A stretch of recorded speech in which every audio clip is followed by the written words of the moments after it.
G'day, Starlo here, and welcome to a new feature on my Starlo Gets Reel channel. I'm calling it my Tuesday Chat, and what I'm going to do for the next few Tuesdays is just sit down here in my little studio, pour myself a tipple of something nice. I've actually got a rather nice bottle of Tobermory single malt scotch that my son Tom got me for Christmas, bless him.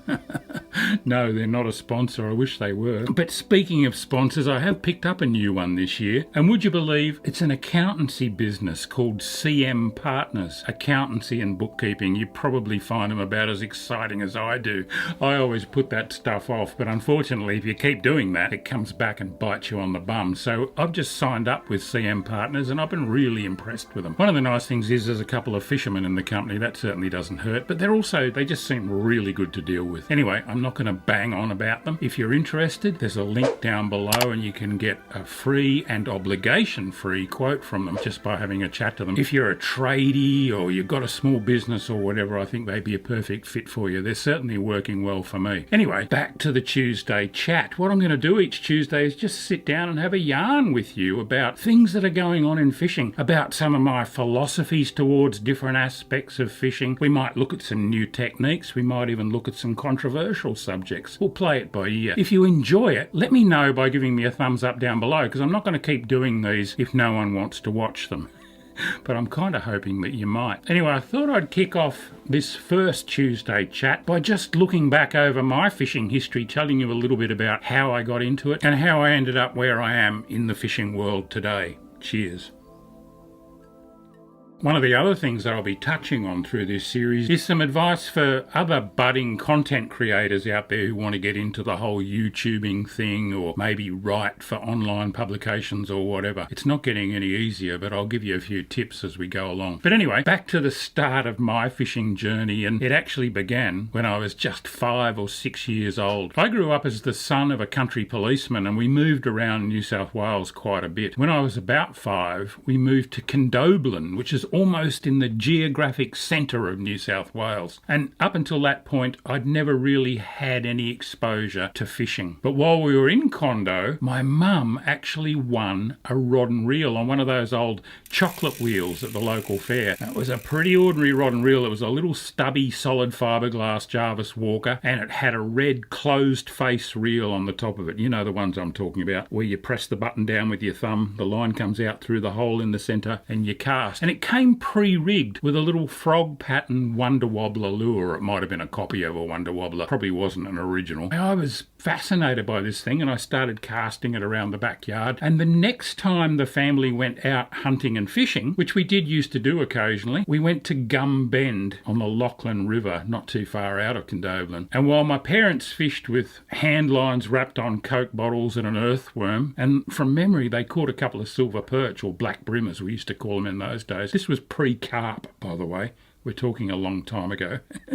I wandered off on my own. 6-year-old, you wouldn't let a 6-year-old wander along a riverbank these days, but times were different back then. And I'm flicking that little Wonder Wobbler out on the closed face reel and winding it in, and I was just fascinated with watching this thing come through the water. I didn't really sort of relate it to a fishing process. I just thought it was a toy that you played with. And I'm watching that Wonder Wobbler come through the water, and the most amazing thing happened. A redfin perch about that big shot up and grabbed it, and I hooked it. Well, I stopped winding, ran backwards up the bank, dragged the redfin flapping up through the dirt, and I was, well, it's a cliche, but I was hooked.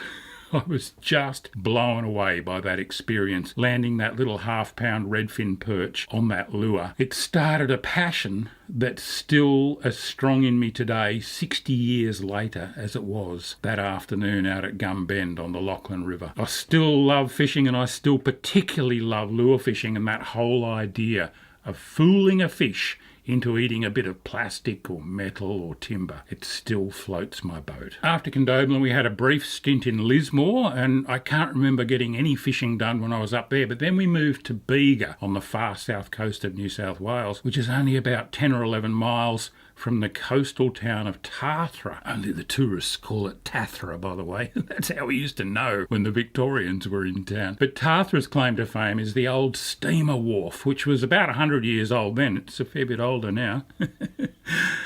And I used to go fishing off that wharf and absolutely love it. I can still remember the first saltwater fish that I caught on a lure, which was off that wharf one afternoon. My old man picked me up after school and took me out there, and I was throwing, of all things, a number 4 selter, not exactly the ideal saltwater lure, especially when you're 20 or 30 feet off the water on a wharf, but I was casting it out, letting it sink to the bottom and winding it up, and it was coming straight up underneath the wharf, and that same thing happened like it did with the redfin. A fish just appeared from nowhere, smacked the selter, big bend in the rod, and this was a bit bigger fish. It was about a 2 or 3 pound Australian salmon. I didn't know what it was. I thought it was a mackerel of some sort because it had a pattern on its back. We actually had to look it up in books that night, but it was an Australian salmon. Completely inhaled the selter. It was right down its throat, and luckily my line was strong enough to be able to heave it up onto the wharf. And again, I was just blown away by that whole thing of being able to fool a fish into eating a twirling bit of metal. I think it's why I'm still so fascinated with lure fishing today. Oh, that's a good drop. So I did a lot of fishing off the Tartara Wharf. Mostly I used to just fish with hand lines or little rods and catch slimy mackerel, yellowtail, the odd silver trevally.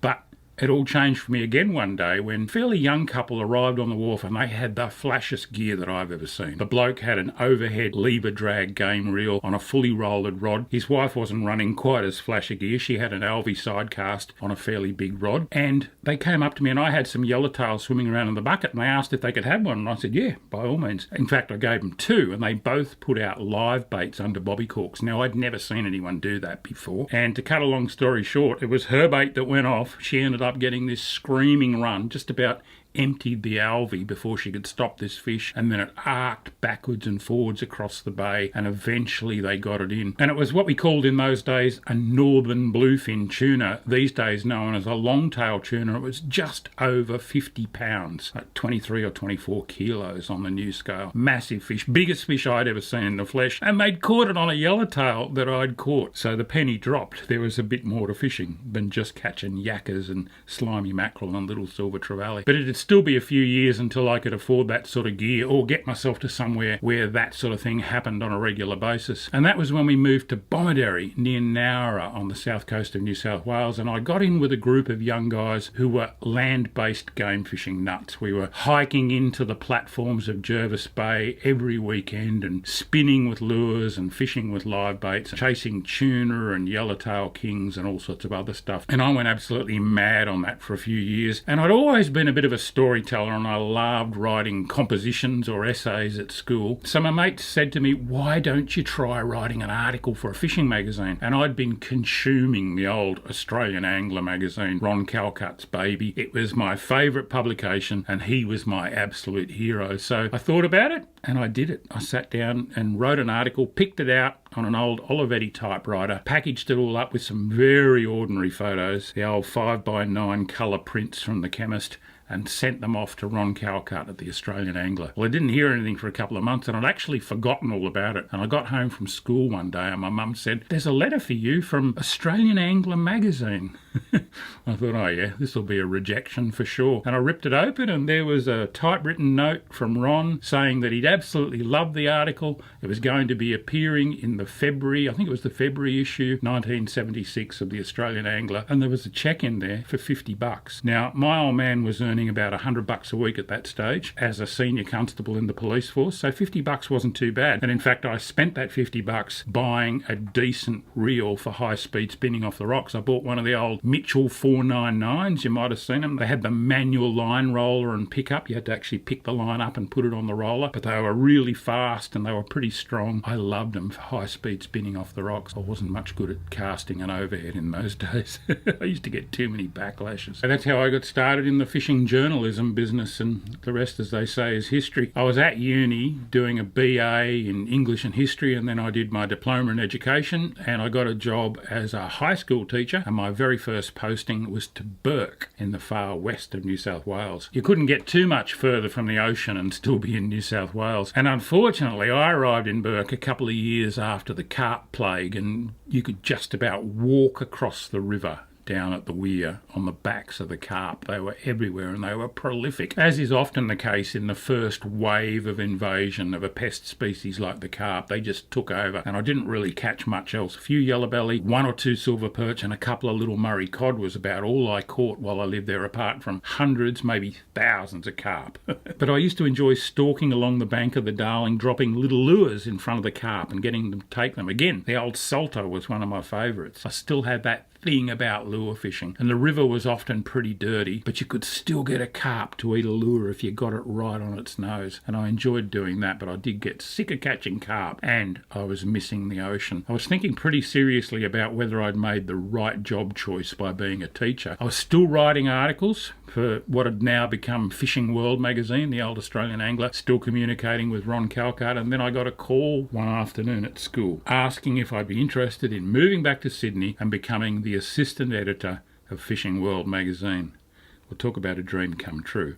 I said yes. And in January 1980, I started work as assistant editor of Fishing World magazine. Ron was moving up to become publisher of a group of magazines for Yaffa Publishing, who were the publishers of Fishing World. And within a couple of months, I ended up being the actual editor of the magazine. I was certainly fast-tracked. It was a great job working with my absolute idol, doing what I most wanted to do, which was talk about fishing, put together a fishing magazine. Fantastic. Ron often said that I arrived at just the right time, because up until then it had been a bit of a struggle getting recognition in the fishing journalism game. But all of a sudden we started getting calls from people who wanted us to travel places and write about stuff, and I got a particular call one afternoon in the office from someone at the Canadian consulate, and the first question he asked me was, have you got a passport? And it just so happened that I'd had a holiday in New Guinea with my girlfriend at the time a few months earlier, and I'd had to get a passport for it. So I said, yeah, I've got a passport. And he said, how would you like to go to Eastern Canada and fish for giant bluefin tuna? I said, yeah, when? And he said, what about next Wednesday? So the following Wednesday, I found myself on a plane headed for the maritime provinces of Eastern Canada to compete in the Air Canada Tuna Cup representing Australia. There were 21 or 22 magazine editors from all over the world. I was by far the youngest, being in my early 20s. And again, to cut a long story short, the fishing was pretty tough. The giant bluefin tuna were on their last legs at that stage. They've actually made a really big comeback, and that's another story for another time. But I got lucky and hooked the biggest fish of the competition, the biggest fish of my life, I'm sure the biggest fish I'll ever catch, a 1,020-pound Atlantic giant bluefin tuna. That's 460 something kilos. I forget the exact conversion now. I'll put it down the bottom and you can have a look. But what an awesome animal that was. I caught it on a 130-pound chair tackle. I'll tell you all about that trip in another one of these Tuesday chats one time, because it was an amazing story and what an experience. So there I am, 22 years of age. I'm editor of Fishing World magazine. I'm living the dream. What do I decide to do? In 1984, go out on my own and freelance as a fishing writer. I just got a contract to write a fishing book. That's that great big thick one that you might have seen, looks like a phone book. So I was working on that and I thought, I can make a career out of this. I'll go out and be freelance. I don't have to work in an office. Big mistake. Nearly starved. I was newly married, had one little baby and another one on the way, and there wasn't much money in freelancing for fishing writing in those days. There's still not. It was a pretty tough career choice. But anyway, I've rabbited on enough and my scotch has nearly run out and it's getting hot under these lights, so I'm going to wrap it up there. That's the first of my Tuesday chats, brought to you by CM Partners, the accountancy firm. Seriously, check them out. They're really good. They'll help minimise your tax without getting you into any strife with the taxation department, and maximise your wealth, although I think wealth might be a poor choice of words where I'm concerned, but they're definitely helping. They're very easy to talk to. Give them a yell and get that free quote from them using the link down below. And I'll catch you next Tuesday to continue our Tuesday chats. Until then, cheers. That's a good drop. Thanks, Tom. Oh, and if you like this, give it a thumbs up down below, and maybe in the comments let me know of any other subjects that you'd like me to tackle in these Tuesday chats, and we'll make them a regular thing if you like them. Catch you next time. Tight lines.